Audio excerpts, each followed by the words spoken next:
kurang banyak katanya gitu ya kan. Nah kalau kalian tahu, nah tulislah komentar kalian di bawah, kalian tetangga aku atau enggak gitu ya. Aku pernah bawa lah HP-nya ke sekolah, terus ketahuan sama dia gitu ya kan, dimarah-marahin aku, aduh. Dari situlah aku langsung balas dendam ya teman-teman, balas dendam positif tapi ya, wah situ aku merasakan enaknya dunia gitu ya. Jadi kesabaran itu dengan perjuangan aku itu nggak sia-sia gitu ya teman, untuk jauh dari anak, terus perjuangan belajar gitu juga.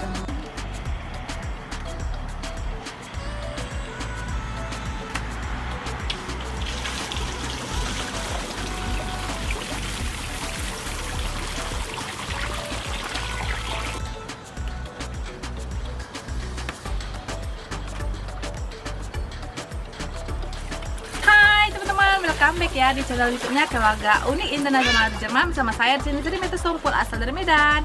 Para sahabat teman-teman, apa kabar kalian? Semoga kalian dalam sehat ya, dalam kepada lindungan Tuhan yang Maha Kuasa juga, dan tetap bersyukur selalu dalam hidup. Ya teman-teman, saatnya hari ini itu aku akan sharing ke teman-teman semua tentang keluarga aku, kedua orang tuaku, kakak adik aku berapa orang, terus medannya aku tinggal di mana, terus aku di sekolahnya di mana, mulai dari TK, SD sampai kuliah ya. Terus setelah kuliah aku ngapain aja, kerja apa aja. So teman-teman, stay tune terus, jangan kemana-mana. Ini adalah cerita aku sebelum aku datang ke Jerman ini dan latar belakangku apa ya. Dan aku harap kalian menikmati videonya. Enjoy.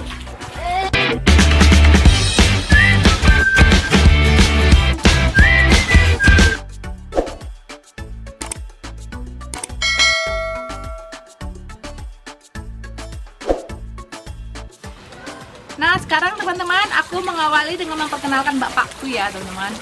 Bapakku yang paling ganteng, laki-laki pertama yang mencintai aku apa adanya dari aku lahir ya. Jadi foto bapakku, namanya Pak B. Sitompul ya, dikenal, atau Pak Kristin namanya. Jadi bapakku ini adalah seorang pensiunan dari pegawai Bank Mandiri BUMN ya teman-teman. Udah hampir 5 tahun lah dia pensiun. Terus ini mamaku, Nyonya Sitompul Borudolok Saribu ya, mereka ketemunya di Medan waktu masa sekolah gitu ya. Jadi cilok-cilok lah gitu. Jadi sampai batuk. Nah terus kedua manusia ini, Adam dan Hawa ini, bersatu dan jadilah 5 orang anak ya. 5 bo, itu pun kurang banyak katanya gitu ya kan. Jadi inilah kakak pertamaku, namanya Krisa ya panggilannya. Nah dia sekarang itu tinggal di Papua bersama dengan suaminya. Suaminya adalah orang kita Ambon, orang dari timur ya, Ambon Manise ya teman-teman, karena suaminya kerja di Papua ya, di Timika tempatnya. Nah, dia tinggal di sana. Terus yang nomor 2 itu adalah saya. Dan saya ini tinggal di Jerman baru 6 tahun ya, teman-teman. Dan memiliki 2 anak. Kakakku belum punya anak, teman-teman ya. Teman-teman doain ya, teman-teman, agar kakakku memiliki anak segera ya, teman-teman. Nah, lalu yang nomor 3, ini dia adik aku. Tinggalnya di Bandung bersama dengan suaminya. Dia itu adalah fresh pengantin baru ya teman, baru sebulan lah gitu ya teman. Jadi masa-masa indahnya gitu ya, masa-masa dunia milik berdua gitu, yang lain pada ngontrak gitu ya. Terus yang nomor 4 ini dia, aku hanya punya 1 itok ya. Itu aku tuh orangnya tinggi banget. Pokoknya kalau kejar-kejaran pasti aku kedapetan gitu ya. Dia narik rambut aku gitu waktu kita masa kecil gitu ya teman. Lalu dia itu tinggal di Medan teman-teman, bantu orang tuaku ngurus ladang, karena semenjak orang tuaku pensiun, bapakku pensiun, bapakku ngurus ladang. Ada beberapa ladang yang dia punya hasil dari nabung, makanya untuk kegiatan dia supaya jangan bosan dia berladang. Nah dibantulah sama adikku yang laki-laki ini, yang itokku ini ya. Dan lagi pun itu aku belum punya kerjaan juga, lantaran corona itu ya sulitnya di Medan untuk memiliki pekerjaan gitu ya teman-teman. Jadi mohon doanya juga buat adik aku yang cowok yang itu aku ini agar memiliki dapat kerjaan secepatnya gitu ya teman-teman, dimanapun itu ya teman-teman, asalkan halal gitu ya. Terus yang kelima, adikku yang paling bungsu, yaitu ini dia orangnya yang paling besar ya. Setelah adikku yang pertama yang di Bandung yang baru nikah itu besar, dan ini nomor 2 terbesar ya teman-teman. Memang besar banget badannya teman-teman ya kan, kalian bisa lihat kan. Nah lebih besar dari aku ya kan. Nah dia itu sekarang PNS teman-teman, puji Tuhan dia satu-satunya anak mama bapakku yang PNS ya, dan lulus murni teman-teman, puji Tuhan. Kita itu keluarga yang diberkati, keluarga susah tapi diberkati Tuhan ya teman-teman. Nah dan dia itu belum nikah ya teman-teman, udah PNS baru aja lagi. Dan aku itu di Medan tinggal di daerah Serdang ya teman, Deli Serdang gitu, daerah Aksara gitu, kalian tahu kan? Kalau kalian tahu, nah kalian pasti tahu lah daerah-daerah itu bagaimana ya teman. Tapi kita itu nggak di pusat kotanya, tapi agak ke sekolah SPM Sampali, kalian tahu? Nah kalau kalian tahu, nah tulislah komentar kalian di bawah, kalian tetangga aku atau enggak gitu ya. Terus saya itu adalah sekolahnya dulu sekolah TK di TK Carolina ya. Terus SD-nya itu SD Kristen 2 di Medan di Jalan Sehati ya. Terus SMP-nya juga SD Kristen 5. SD-nya di SD Kristen 5 ya. Terus SMP-nya di SMP Kristen 2 di lapangan yang sama, tapi beda gedung gitu ya teman. Jalannya juga sama gitu, Jalan Sehati itu Pasar 3 Jalan Rakyat gitu ya. Aku tamatan situ Bo ya. Terus SMA aku masuk ke komunitas Cina teman-teman ya, sekolah Cina Budi Murni 1 Medan di Jalan Sutomo. Nah jadi saya itu dulunya nggak terkenal teman-teman, nggak banyak orang yang kenal saya kecuali teman-teman dekat saya gitu ya. Makanya sampai sekarang ini channel saya juga nggak banyak yang tahu ya teman-teman. Ya tapi channel ini saya buat untuk sharing aja gitu ya teman-teman. Nah sudah Budi Murni 1 saya sekolah di situ, puji Tuhan tamat dengan nilai yang pas-pasan, tapi mempunyai impian yang tinggi, tapi aku nggak pernah ngasih tahu ke orang apa sih impian aku itu, nggak pernah aku kasih tahu. Tapi yang aku kasih tahu itu mama bapakku, karena mereka yang support finansial untuk mimpi aku ya teman-teman. Nah terus abis SMA ya kan, aku masuk SMA kelas 1, kakak aku SMK 8 ya, SMK 8 di Jalan Sutomo. Di jalan mana itulah, lupa aku, di dekat Pajak Melati lah gitu ya teman-teman. Nah, SMK kakakku sudah menghasilkan uang ya dari PKL ya teman-teman. Nah waktu aku kelas 1 itu aku ngelihat kakakku HP baru pulang dari PKL, enak sekali hidupnya gitu ya kan. Nah aku pernah bawa lah HP-nya ke sekolah, terus ketahuan sama dia gitu ya kan, dimarah-marahin aku, aduh. Dari situlah aku langsung balas dendam ya teman-teman, balas dendam positif tapi ya, berniat untuk mau seperti dia bahkan lebih gitu ya. Itulah niat aku waktu itu. Nah habis itu kakakku masuk ke Akpar Medan, Akademi Pariwisata Medan yang di Jalan Muhammad Aji ya teman-teman. Nah dia di situ masuk di situ di semester berapa? Semester 3 kelas saya. Aku masuk semester pertama, semester berapa itu? Semester 4 kelas itu ya dia. Dia semester 4, aku masuk semester pertama di situ. Aku berarti adik kelas dia lah ya kan. Nah, aku berniat masuk ke Akademi Pariwisata itu biar aku bisa punya kerjaan sampingan gitu lah ya. Kan enak tuh punya kuliah sambil kerja, bisa beli apapun yang aku mau gitu ya. Kebetulan bapak itu orangnya selalu ngecokokin anak punya bapak itu ngecokokin kami semua itu, belajarlah bagus agar kamu mendapatkan pekerjaan yang bagus dan agar kamu bisa membeli apapun yang kamu inginkan gitu ya. Bapakku selalu mencokokin kami anak-anaknya seperti itu. Nah jadilah keinginan aku untuk masuk Akademi Pariwisata Medan itu ya untuk hal itu gitu ya teman-teman, agar aku bisa memiliki apapun yang aku mau, plus aku bisa jalan-jalan juga, karena kebetulan kakakku itu waktu PKL itu di Akademi Pariwisata itu ke Malaysia dia ya.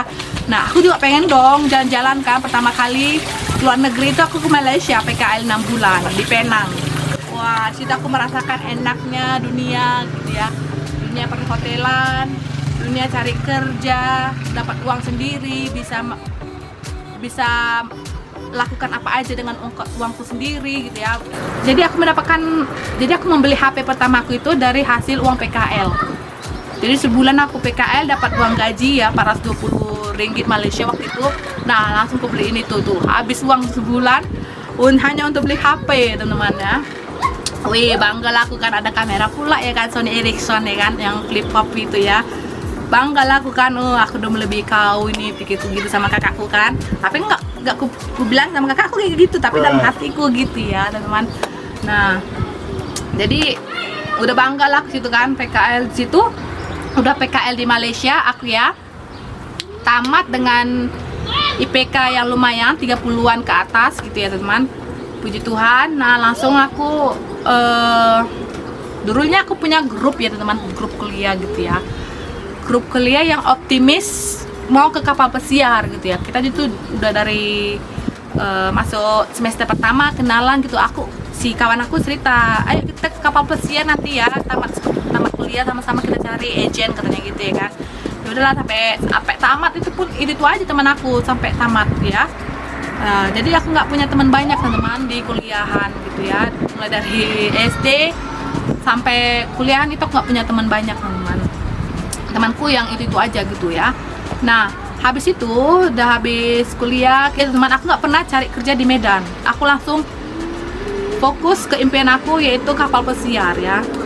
Masuk kebetulan ada agensinya yang dia kenal, yang teman aku kenal, terus kita masuk bareng-bareng ke sana gitu ya. Terus ada beberapa agensi yang sudah kita cari gitu ya, langsung kita berikan, jatuhin lowongan di agensi itu. Terus lama juga sih prosesnya itu ada 8 bulanan gitu ya teman, baru kita bisa naik kapal pesiar gitu untuk kerja di sana, karena nggak mudah ya, harus ada training dan harus tes bahasa, harus ada keterampilan, terus bahasa Inggrisnya harus komplit lengkap gitu ya, harus lancar juga gitu, nggak cuman over there, here, nggak mesti welcome on board gitu ya, enggak ya. Jadi kita harus belajar juga mengenai sisi posisi kapal itu bagaimana, di mana forward, di mana half, di mana kiri kanan, starboard, ada sideboard.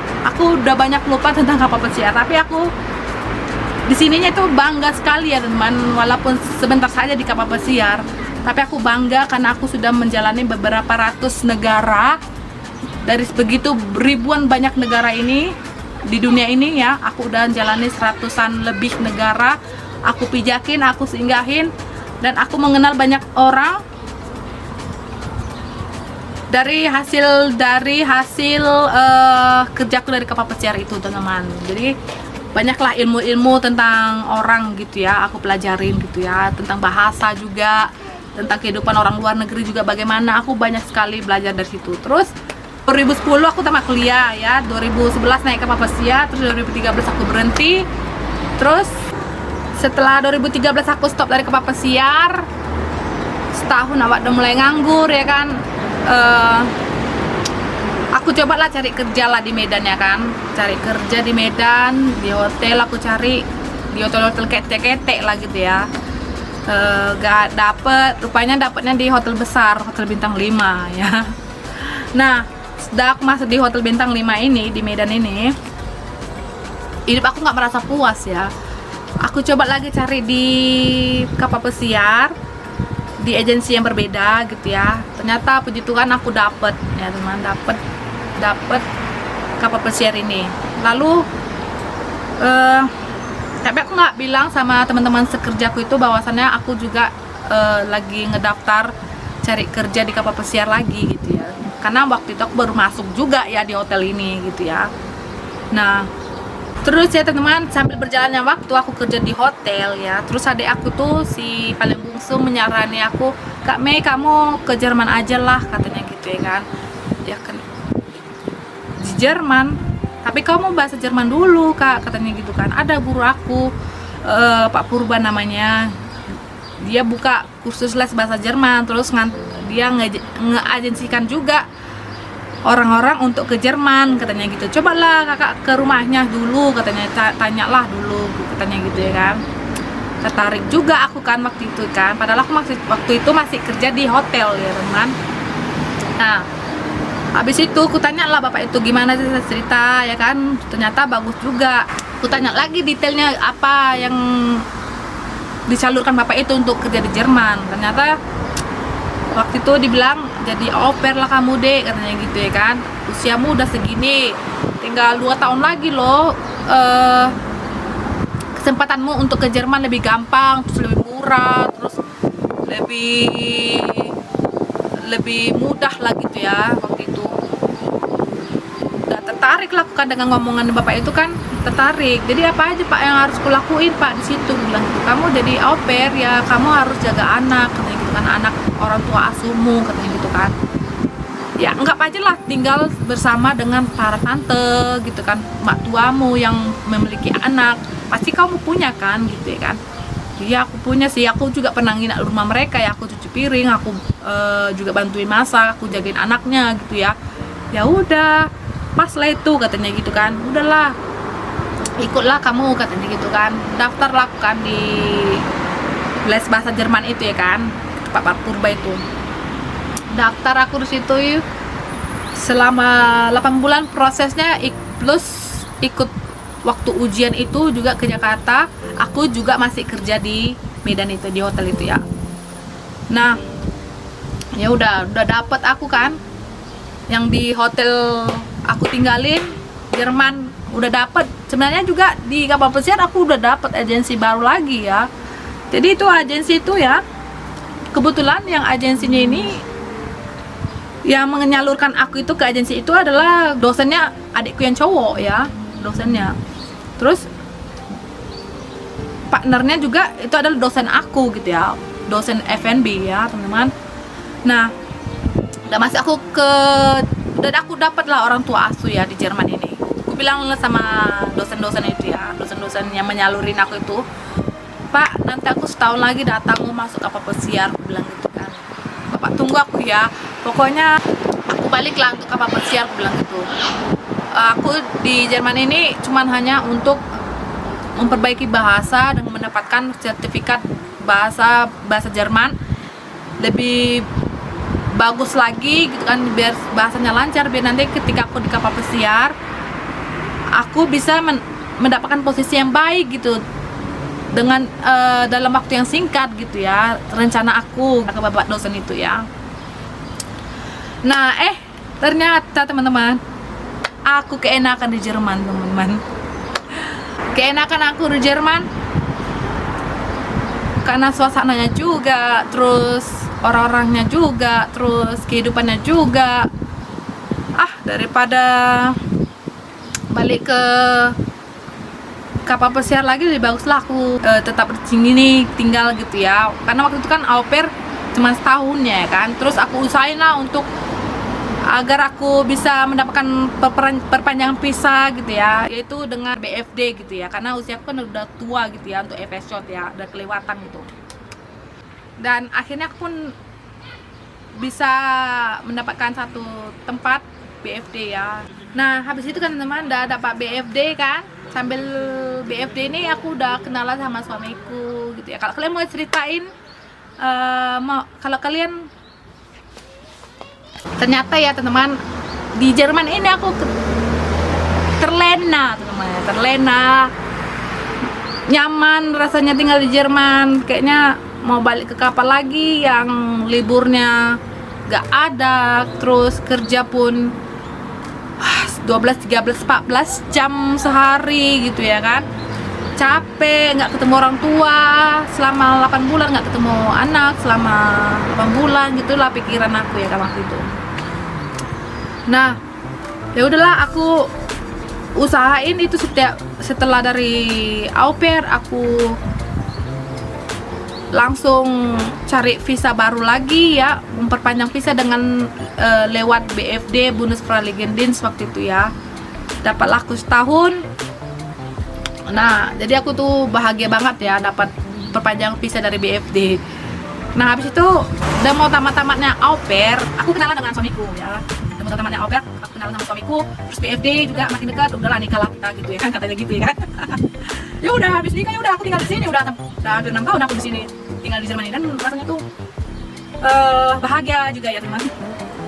Tinggal di Jerman, punya suami, punya anak, akhirnya anakku juga bisa datang ke sini gitu ya kan.